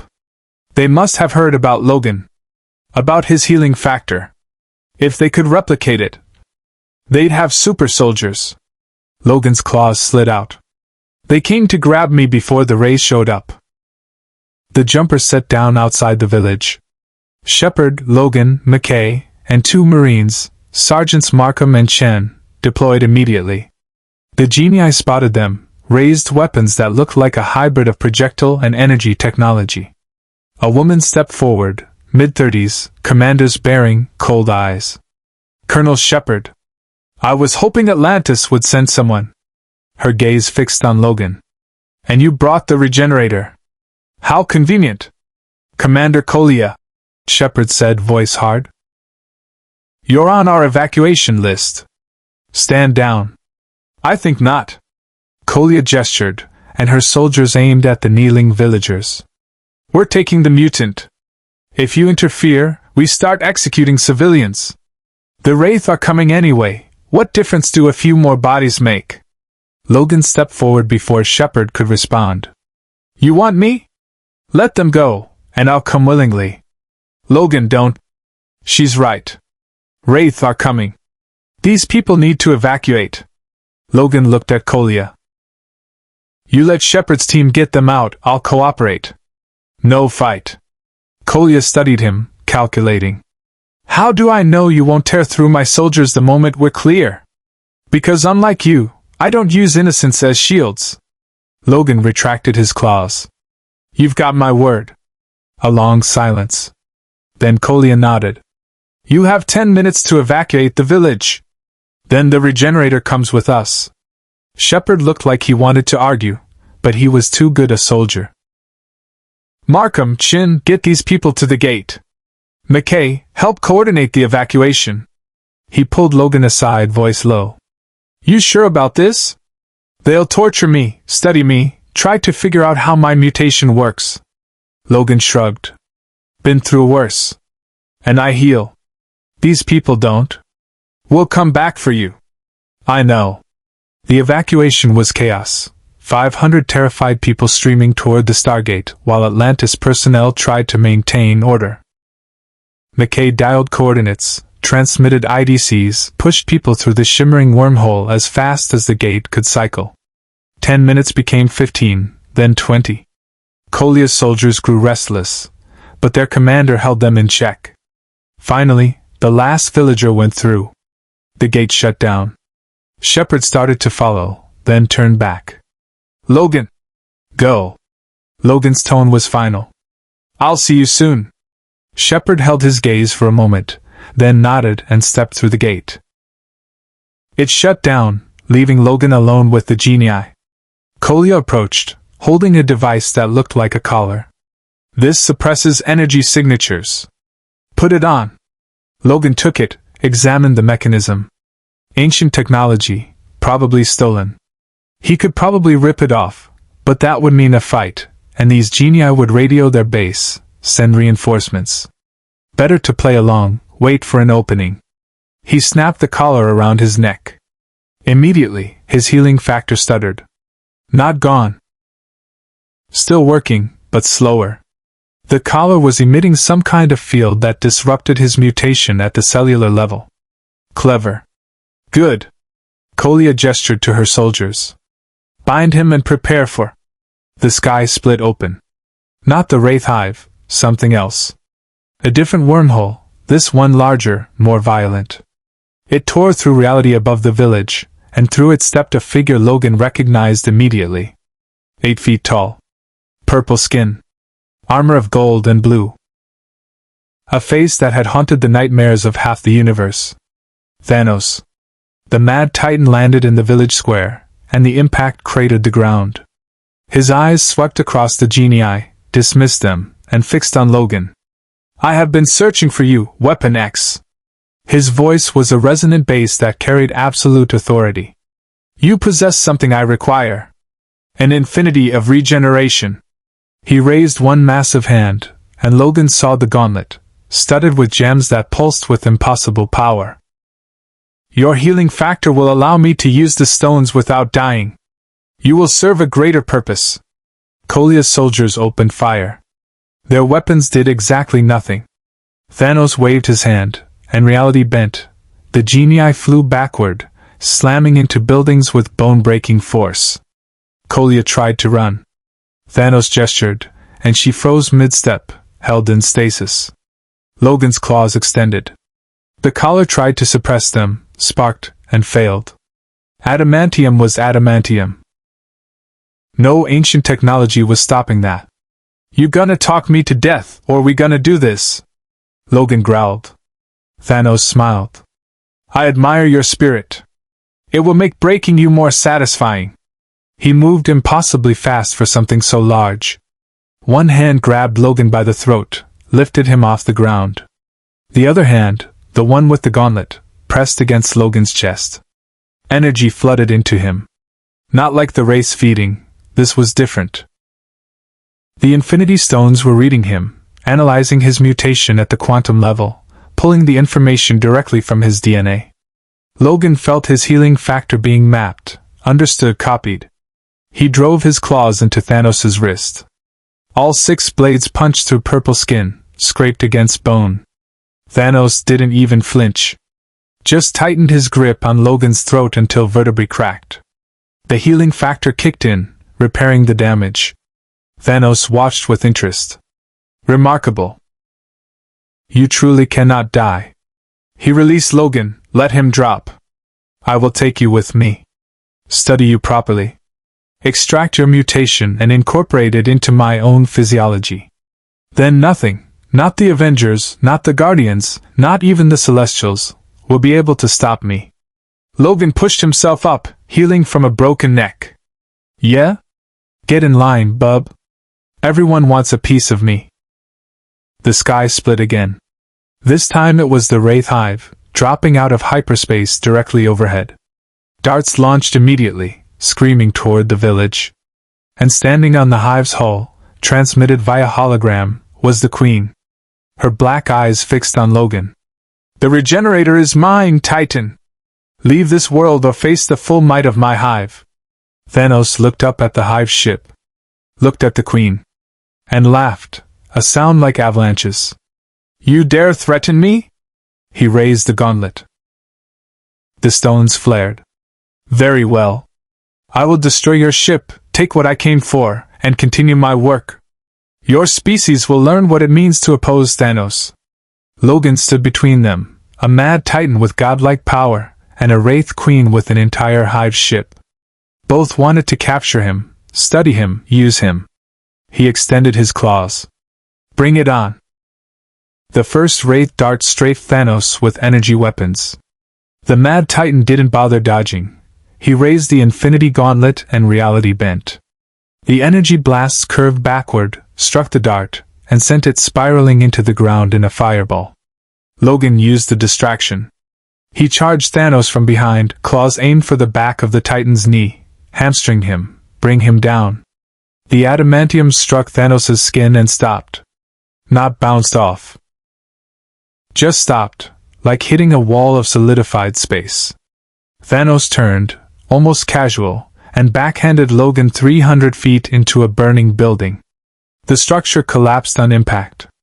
Logan pushed himself free from the rubble, ribs knitting back together, and saw the full battle unfolding. 20 Wraith darts circling, firing continuously. The hive ship's main weapons charging. And Thanos standing in the center of it all, gauntlet blazing with power from at least 3 Infinity Stones. He clenched his fist. The Power Stone flared purple, and a shockwave erupted outward, pure kinetic force that swatted darts from the sky like insects. 6 exploded. The rest scattered, regrouping. The Queen's hologram shimmered above the village. "Warriors, retrieve the regenerator! Kill the Titan if you must!" Organic pods dropped from the hive, 24 Wraith warriors hitting the ground in formation. They ignored Thanos, focusing on Logan with predatory intent. Logan met them head-on. The first warrior's feeding hand grabbed for him. Logan ducked under it, drove his claws through its chest, used the body as a shield against stunner fire. 3 more rushed him. He went low, hamstrung one, disemboweled another, headbutted the third hard enough to crack its skull. Behind him, Thanos was dismantling the hive ship. He pointed the gauntlet skyward, and a beam of concentrated energy, purple mixed with red, power and reality stones working in concert, carved through the hive's organic hull like a hot knife through butter. Explosions rippled across the ship. The Queen's hologram flickered, her expression shifting from arrogance to genuine concern. More warriors swarmed Logan. He killed 4, wounded 6, and took a blade through the shoulder that he barely noticed. The healing factor was working overtime, burning through energy reserves, but the suppression collar was still slowing him down. He needed it off. A Wraith commander, bigger than the rest, covered in battle scars, tackled Logan from the side. They went down together, rolling through debris. The commander's feeding hand found Logan's face, and the drain began. Years peeled away. Logan felt himself weakening, the healing factor struggling. Then he grabbed the commander's wrist with both hands and pulled. Adamantium skeleton gave him leverage. The feeding hand came away from his face with a wet tearing sound. The commander shrieked. Logan drove his claws up through its jaw and out the top of its skull. He stood, healing rapidly now that the feeding had stopped, and ripped the suppression collar off. The ancient technology sparked and died. His healing factor surged back to full capacity. Thanos had noticed him again. The Titan strode forward, warriors dying with casual gestures as he passed, crushed by gravitational manipulation, disintegrated by reality warps. He was a force of nature unstoppable. Impressive, Weapon X. You survive everything. Thanos raised the gauntlet. Let us test your limits. The reality stone flared. The ground beneath Logan turned to liquid. He sank immediately, thrashing, drowning in what had been solid earth 3 seconds ago. His healing factor kept him alive, lungs regenerating as they filled with dirt, but he couldn't escape. Then the liquid earth exploded upward. A puddle jumper materialized from cloak, weapons blazing. Sheppard's voice crackled over external speakers. "Logan! Grab on!" The jumper descended, rear hatch open. Ronon was there, one hand extended. Logan lunged, caught his wrist, and was hauled aboard as Sheppard pulled up hard. "Thought I told you to evacuate." Logan gasped, coughing up dirt. "Yeah, well, I'm bad at following orders." Sheppard banked the jumper as Thanos' return fire barely missed them. "McKay detected both the Titan and the Wraith showing up. Figured you could use backup." Taylor was at the weapons console, firing drones at the Wraith warriors below. "The hive ship is damaged but not destroyed. The Queen is preparing to beam the Titan aboard." "She's what?" McKay's voice was shrill. "That's insane! You don't beam someone with an Infinity Gauntlet onto your ship." But the Queen was doing exactly that. A Wraith beaming effect, different from Asgard technology, more organic, surrounded Thanos. He didn't resist. Just smiled as he dematerialized and reappeared inside the hive. The holographic queen vanished. For 30 seconds, nothing happened. The darts ceased firing. The hive hung in orbit, silent. Then it started screaming. Not alarms, actual screaming. The organic ship's systems were being torn apart from the inside. Explosions rippled across the hull. Sections of the hive detached, falling toward the planet. Through the hull breaches, Logan's enhanced vision could see Thanos fighting thousands of Wraiths simultaneously, the Infinity Stones making him functionally invincible. "He's killing them all," Taylor whispered. The hive ship's main reactor detonated. The explosion was biblical, a miniature sun blooming in orbit, consuming the hive, the darts, everything. The shockwave hit the jumper, and Sheppard fought the controls as they tumbled. When the light cleared, the hive was gone. Just debris and corpses falling like rain. And in the center of it all, descending on a platform of warped gravity, was Thanos. Still alive. Barely singed. Holding something in his free hand. The Queen's severed head. He tossed it aside, contemptuous, and fixed his gaze on the jumper. "Your interference is noted, Atlantis. But nothing you possess can stop me. The regenerator will be mine." McKay was frantically working his tablet. "He's locking onto us with the space stone. He can teleport directly into the jumper." "Suggestions?" Sheppard snapped. "Run! Hyperspace! Now!" Sheppard punched it. The jumper's hyperdrive engaged, and they shot away from the planet at faster-than-light speed. Behind them, Thanos raised the gauntlet, but they were already gone. They materialized in Atlantis's jumper bay 3 minutes later.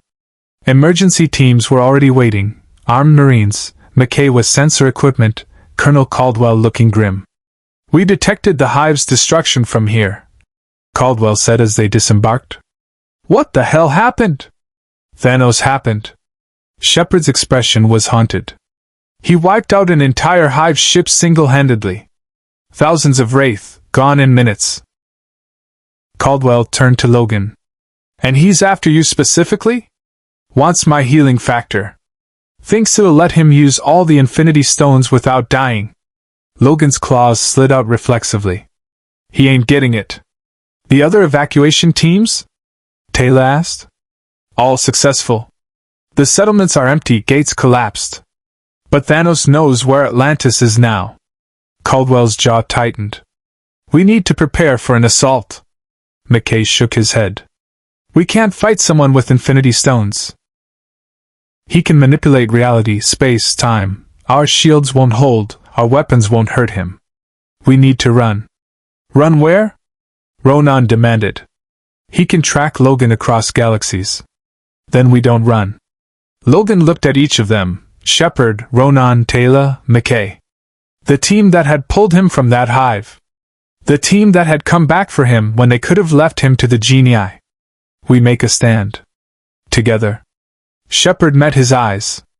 "Against a titan with godlike powers?" "Against whatever comes through that gate." Logan extended his claws fully. "I've been running my whole life. From Weapon X, from my past, from getting close to people because everyone I care about ends up dead." His voice hardened. "I'm done running. You stood with me. I stand with you." Ronon grinned, checking his particle rifle. "Good. I was hoping you'd say that." The gate room's alarms blared. "Unscheduled activation." Caldwell's voice boomed over the intercom. "All personnel to battle stations. Close the iris." The Stargate began dialing. Chevrons locked 1, 2, 3. The 7th locked.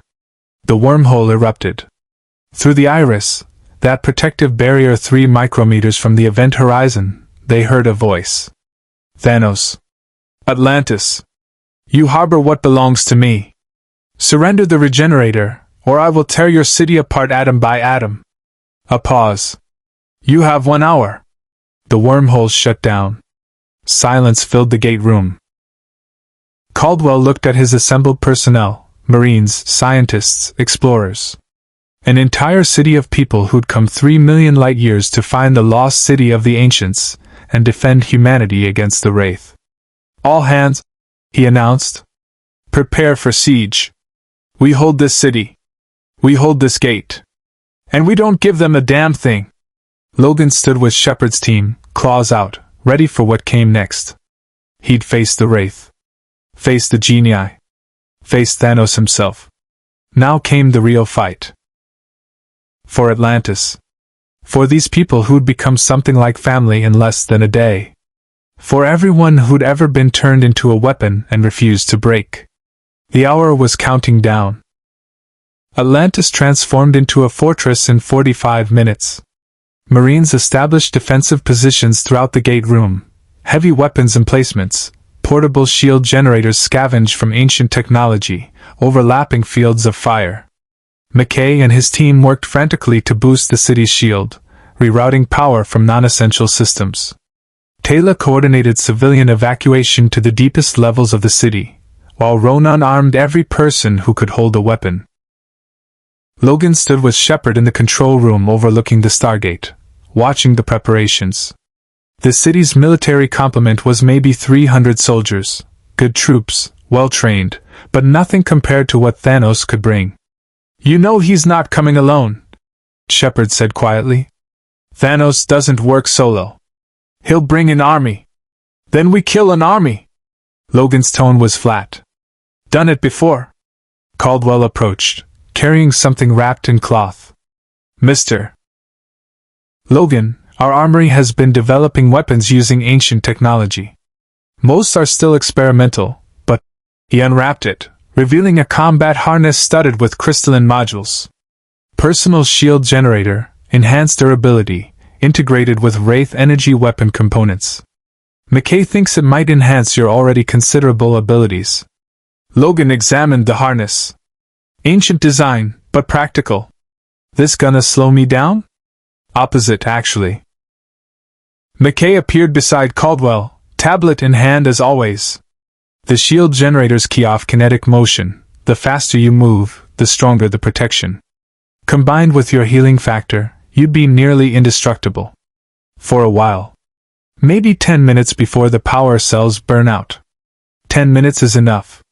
Logan strapped on the harness. The ancient technology activated immediately, recognizing something in his physiology. Energy coursed through the modules and he felt it. A subtle enhancement to his already formidable strength. The countdown timer hit 0. The Stargate didn't activate. For 30 seconds, nothing happened.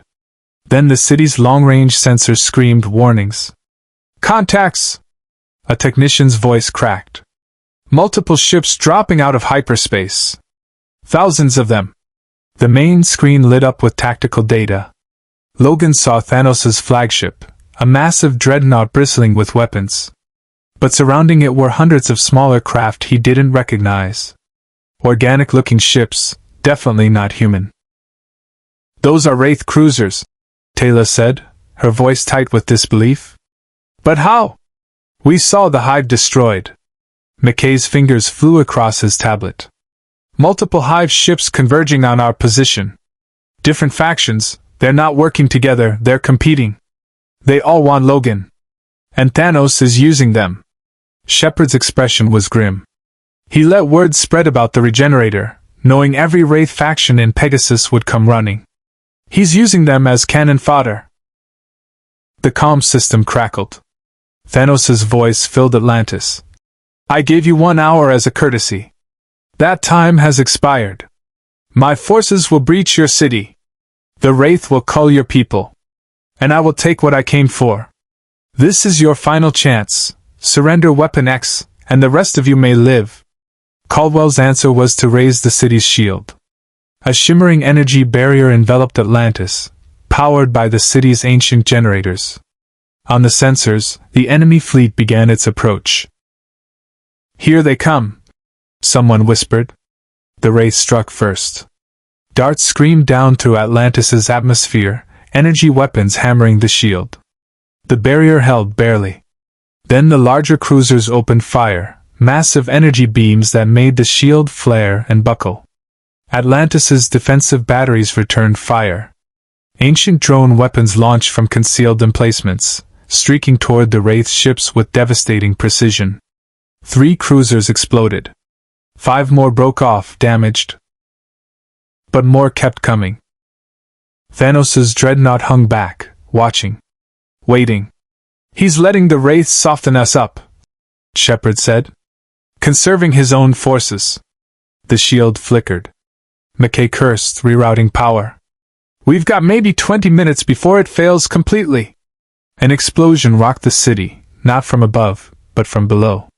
The underwater sensors showed Wraith warriors breaching the city's lower levels, cutting through the hull with their bare hands and feeding acid. "They're boarding us!" Caldwell barked orders into his comm. "All teams, repel boarders. Gate room security, hold that position at all costs." Logan moved before Sheppard could give the order. He was already running toward the lower levels, claws out, the ancient harness humming with power. Ronon and Taylor fell in beside him without a word. They hit the breach point 2 minutes later, a gaping wound in Atlantis' hull where ocean water poured in around emergency force fields. Wraith warriors were flooding through, dozens of them, with more climbing up from the depths. Logan didn't slow down. He hit the first warrior at full sprint, claws punching through its chest, momentum carrying them both into 3 more. The ancient harness flared, and energy rippled outward, a kinetic shockwave that sent Wraith flying. Logan rolled to his feet, already killing. Ronon's particle rifle carved through warriors with sustained bursts. Taylor moved like a dancer, her Wraith stunner and combat training making her lethal at close range. Together, they created a kill zone, nothing got past them. But more kept coming. 20 warriors became 40. 40 became 60. The Wraith were throwing bodies at the breach, and even Logan's healing factor had limits. A feeding hand grabbed his throat. He tore it off, but another grabbed his leg. Then his arm. 3 Wraith feeding simultaneously, draining years of life. The ancient harness saved him. Energy surged through the modules, disrupting the feeding effect, burning the Wraith's palms. They released him, shrieking. Logan's healing factor roared back, restoring what had been taken, and he went berserk. The next 2 minutes were a blur of claws and blood. Logan stopped thinking, let the animal take over.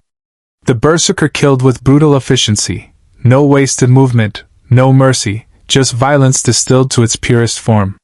When awareness returned, he was standing in a pile of corpses. Ronon and Taylor were still fighting at the breach, holding the line. The Wraith assault had stalled. They'd learned to fear the killing zone. Sheppard's voice crackled over Logan's comm. "Logan, we've got a problem. Thanos just deployed ground forces. They're heading for the East Pier, some kind of specialized troops, not Wraith. And the shield's at 15%. Logan wiped Wraith ichor from his face. "On my way." They sprinted through Atlantis' corridors, past Marines establishing fallback positions, past scientists destroying sensitive data before the enemy could capture it. The city was dying around them, and everyone knew it. The East Pier was under heavy assault when they arrived. Thanos' troops were unlike anything Logan had seen, heavily armored warriors wielding energy weapons, working in coordinated units with professional precision. They'd already overrun the outer defenses and were pushing toward the city's power core. And leading them was a figure that made Logan's blood run cold. 8 feet tall, blue skin, cybernetic enhancements covering half her body. She moved with deadly grace, her weapon cutting through Marines like they were made of paper. "That's Proxima Midnight," Sheppard said, recognition in his voice. "What of Thanos' elite? She's killed entire civilizations." Logan's claws extended. "Then let's see how she handles someone who doesn't stay dead." He charged without waiting for backup. Proxima saw him coming, smiled, and met him head-on. Her weapon, some kind of triple-bladed spear, lashed out faster than his eye could track. It punched through his chest, through his heart, out his back. Logan grabbed the shaft, held it there, and smiled through bloody teeth. "My turn." He yanked her close and drove his claws into her throat. She stumbled back, regenerating, not like him, but through advanced technology. Logan pressed forward, claws flashing, and they fought in brutal close quarters. She was skilled, centuries of combat experience. But he was unkillable, and every wound she inflicted healed in seconds. Around them, the battle raged. Ronon traded fire with Thanos' troops. Taylor coordinated the remaining Marines. Sheppard called in drone strikes from the city's automated defenses. But they were losing ground. The shield failed. McKay's panicked voice over the comm. "Shield's down! I repeat, shield is down!" Immediately, the Wraith darts swarmed. Culling beams activated across the city, dematerializing Atlantis personnel by the dozens. Logan heard the screams, saw people vanishing into Wraith's storage, and something inside him snapped. He abandoned finesse.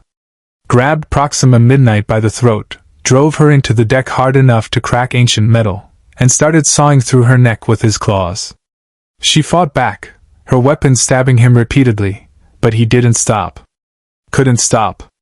Her head came off. The body spasmed, tried to regenerate, failed. Logan stood, covered in alien blood, and looked up at the sky.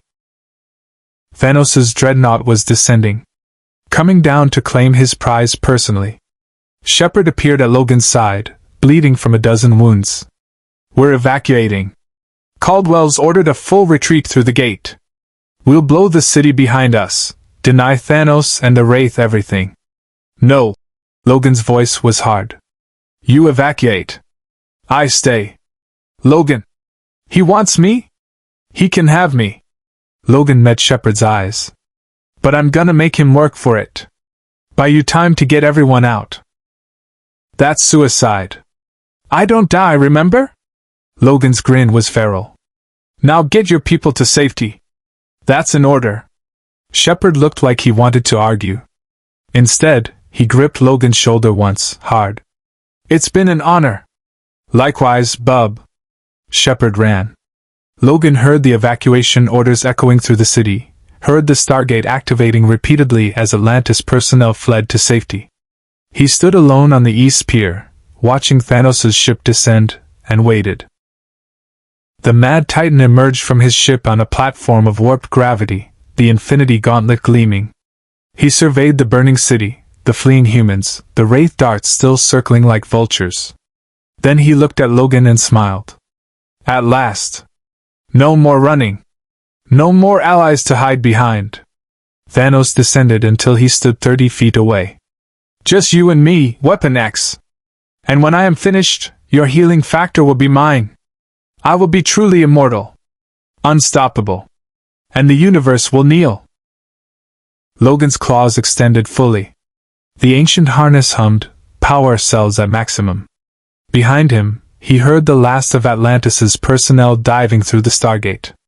Heard McKay's voice setting the self-destruct sequence. 3 minutes until the city's power core detonated. Logan looked at the Mad Titan, the being who'd murdered half the universe in another timeline, who commanded armies and wielded godlike power, who'd never been stopped. "You want my healing factor?" Logan started walking forward. "Come take it." Thanos raised the Infinity Gauntlet. Logan charged. The Mad Titan clenched his fist, and reality screamed. Space folded, time stuttered, power erupted. Energy beams carved through ancient architecture. The ocean itself rose up, manipulated by the reality stone. Logan ran through all of it. The ancient harness shielded him, his healing factor sustained him, and his sheer stubborn refusal to quit carried him forward. He closed the distance. 20 feet, 10 feet, 5. His claws struck the Infinity Gauntlet. Adamantium met infinity. The resulting explosion lit up Pegasus like a second sun. When Logan woke, he was in Atlantis' medical bay.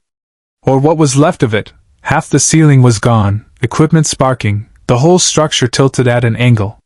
He pushed himself up, healing from burns across 90% of his body. McKay appeared, looking exhausted. "You're awake. Good. We thought you were dead. Well, deader than usual. What happened?" "You stabbed the Infinity Gauntlet with adamantium claws while Atlantis' power core detonated." McKay's laugh was slightly hysterical. The energies interacted in ways I'm still trying to understand. Created a localized quantum singularity that swallowed Thanos' ship, most of the Wraith fleet, and severely damaged the gauntlet itself. Thanos retreated through a portal, alive, but wounded. First time anyone's hurt him. Logan stood, testing his body. Everything worked. The city? Totaled. We're abandoning it. Everyone made it out except... McKay's expression softened. Except you. Sheppard wanted to come back, but Caldwell ordered the gates sealed. We thought you were gone. Hard to kill, remember? Logan looked out at the ruined city, the burning piers, the ocean reclaiming ancient technology. You saved a lot of people today, McKay. We all did. McKay handed him something, a small ancient device. Sheppard wanted you to have this. It's a personal gate address locator. If you ever want to find us, wherever we end up rebuilding, you can. Logan took it. Stared at it for a long moment. Tell all of them it was an honor. Tell them yourself. The gate's still functional for maybe another hour before the city sinks completely. Where do you want to go? Logan thought about it. Earth was 3 million light-years away. The X-Men were gone, had been for years before he'd stumbled through that ancient gate. But somewhere in this crazy multiverse, there were more fights to fight. More people who needed help. And now he knew he didn't have to fight alone. Dial Earth, Logan said. Canadian coordinates. I got some unfinished business there. McKay programmed the gate.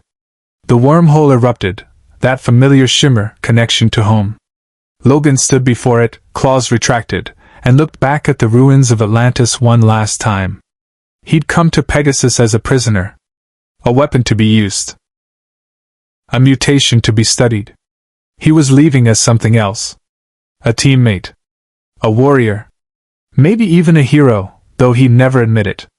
Logan stepped through the Stargate and vanished into the light, leaving behind a burning city, a wounded Titan, and a galaxy forever changed by the man who refused to die. The Canadian wilderness was exactly as Logan had left it, cold, quiet, and empty of the complications that seemed to follow him everywhere else. The ancient outpost was still there, the gate now dormant, its random activation ceased. McKay had been right. The damage had been temporary, the connection to Pegasus closed. But Logan carried Pegasus with him now. In the ancient device McKay had given him. In the memory of Sheppard's team fighting impossible odds. In the knowledge that somewhere, 3 million light-years away, people were rebuilding, surviving, continuing the fight. He'd faced the Wraith. Learned that even vampiric aliens could be killed with enough violence and determination. He'd fought Thanos, proved that even godlike beings could bleed when you hit them with adamantium in the right place. He'd helped evacuate thousands, saved a city full of explorers, and for the first time in longer than he could remember, been part of something bigger than himself. The berserker was still there, coiled in his chest, waiting for the next threat. The healing factor kept him alive, kept him fighting, kept him from the death he'd sometimes craved. But now those things felt less like curses and more like tools, weapons he could use to protect instead of just destroy. Logan looked up at the stars. Somewhere up there, Atlantis' survivors were finding a new home. Ronon was hunting Wraith. Taylor was protecting her people. McKay was complaining about everything while secretly saving everyone. And Sheppard was leading them all with reckless courage and terrible jokes. They'd be all right. They were survivors. So was he. Logan turned and walked deeper into the wilderness, leaving the ancient outposts behind. The device McKay gave him was safely tucked in his jacket, a promise that if they ever needed him, if the gate ever called again, he'd answer. Because that's what you did when you found family. You stood with them. Even if it meant crossing galaxies to do it. Even if it meant facing down mad titans and wraith queens. Even if it meant being a weapon one more time, but this time, by choice. The snow began to fall, covering his tracks, and Logan disappeared into the Canadian Rockies the same way he'd come, alone, dangerous, and carrying scars that would never fully heal. But also carrying something new, the knowledge that somewhere in the infinite multiverse, there were people who'd fought beside him, trusted him, and proven that even a man who couldn't die could find something worth living for. The fight would continue. The Wraith would rebuild. Thanos would return. And when they did, Logan would be ready. After all, he'd learned something important in Pegasus. Some things were worth fighting for. Some things were worth bleeding for. And some things, like the bond between warriors who'd faced the impossible together, were worth surviving for. Indeed. Hit the subscribe button for more interesting stories. Thank you for watching.